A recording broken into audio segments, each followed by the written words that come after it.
आपके पास है, मैं भी करूंगा, बशर्ते वो सकारात्मक हो, क्योंकि शेयर शो ऐसे ही चलता है। आपका स्वागत है।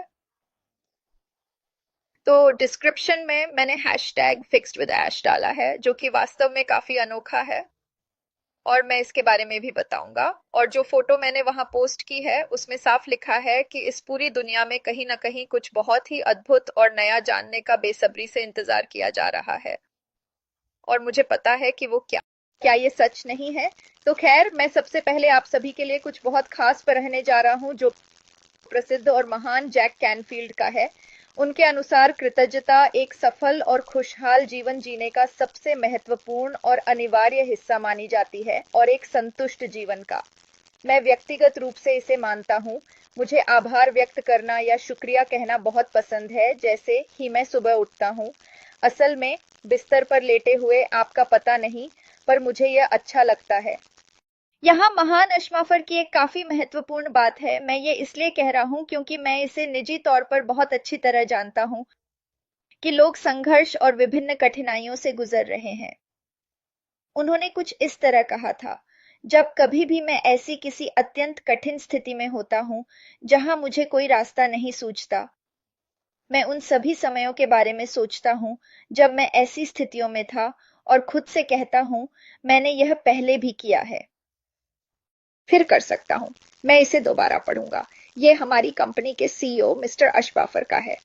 जब कभी भी मैं किसी ऐसी बहुत ही कठिन स्थिति में फंस जाता हूँ जहां आगे बढ़ने का कोई रास्ता नहीं दिखता, तो मैं उन सभी पुराने चुनौतीपूर्ण समय को याद कर खुद से कहता हूँ कि यदि मैंने पहले ऐसा किया है तो मैं इसे दोबारा कर सकता हूँ।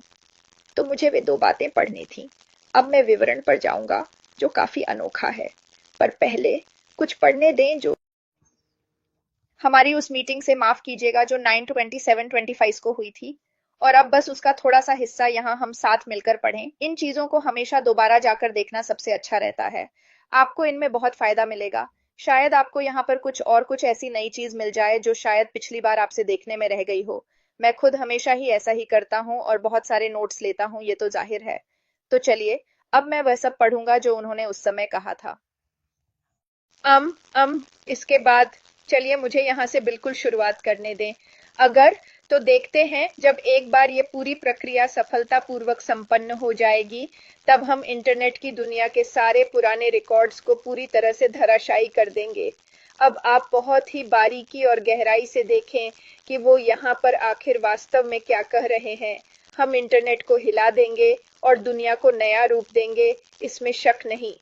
तो हम राख वाले विक्टर से लेकर भव्य, साहसी, सुंदर शेड तक जा रहे हैं।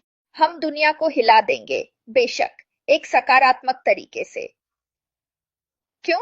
क्योंकि हमारे पास हुनर, चाहत, संकल्प, नेटवर्क, विशेषज्ञता और फंड जैसी तमाम जरूरी चीजें उपलब्ध हैं।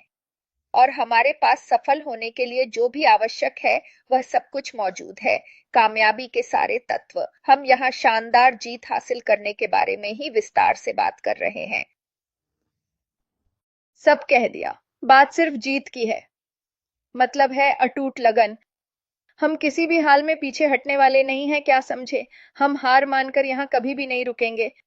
सिर्फ जीत। हम यहाँ सिर्फ और सिर्फ अपनी जीत हासिल करेंगे। हम यहाँ बस जीत हासिल करेंगे दोस्तों। एक और बात यह है कि हम पूरी दुनिया में बिल्कुल सबसे अलग और अनोखे ही हैं। फिर वही बात, हम सबसे अलग हैं। बाहर हमारे जैसी कोई कंपनी या दूसरा सीईओ नहीं है।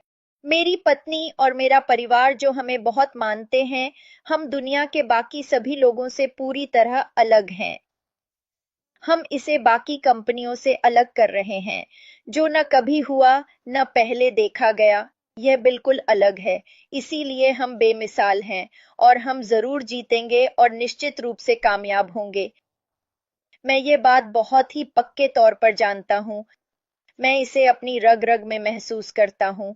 अगर आपने कंपनी के सीईओ मिस्टर अशमफार को कभी सुना है, तो आप उनकी नीयत जानते हैं।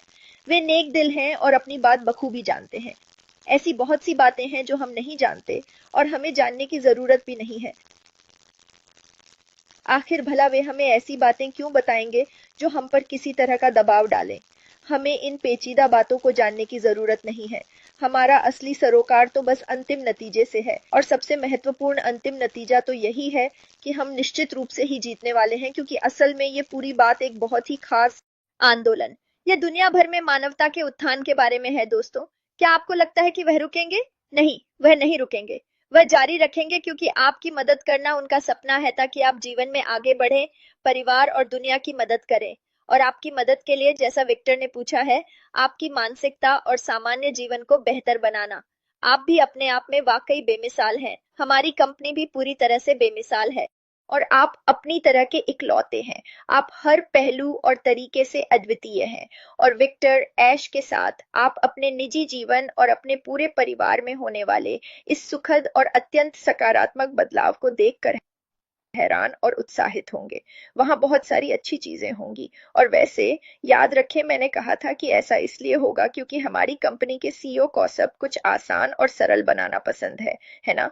वे हमेशा कहते थे एम और इन सभी वर्षों में अगर यह उसकी दादी के उपयोग के लिए आसान नहीं है, तो वह इसे नहीं करेगा। इसलिए वह सब कुछ सरल और आसान बना रहा है। मेरा मानना है कि वह और शानदार टेक और ड्रीम टीम वे ए से जेड तक और उससे भी कहीं ज्यादा हर एक चीज पर गहराई से काम कर रहे हैं। तो अपनी कुर्सियां थाम लीजिए दोस्तों, क्योंकि जब यह सामने आएगा तो ये बहुत लोकप्रिय होगा। हम बेमिसाल हैं, हमें कोई नहीं हरा पाएगा, क्योंकि हम बाकी कंपनियों से अलग हैं। लेकिन इस पर ज्यादा मत सोचो। जाहिर है, हर बार जब आपको ना मिलता है तो आप थोड़ा उदास महसूस करेंगे, लेकिन इस पर ज्यादा मत सोचो, क्योंकि आपको अगले हाँ का इंतजार करना चाहिए। कुछ लोग कहते हैं, चलो देखते हैं आज मुझे कितने ना मिल सकते हैं। यह देखने के बजाय कि मुझे कितनी बार हाँ मिल सकती है, वे इसे उल्टा कर देते हैं और ना गिनने लगते हैं। वे खुद को हाँ के बजाय ना पाने की चुनौती देते हैं। मैं आपको यह क्यों बता रहा हूं? क्योंकि इससे आपकी प्रस्तुति कहीं ज्यादा सकारात्मक हो जाती है, क्योंकि आप ना मिलने पर उदास महसूस नहीं करते। आप वास्तव में उस ना के सकारात्मक पक्ष को देख रहे हैं, न कि उसके नकारात्मक पक्ष को। तो ये है यह समझना कि ना अक्सर असंगति को दर्शाता है, न कि आपकी व्यक्तिगत योग्यता या उस उत्पाद की कमी को जिसे आप किसी को पेश कर रहे हैं। प्रतिक्रिया प्राप्त करें और सीखें। समझने के लिए रचनात्मक आलोचना मांगें कि क्यों और इसका उपयोग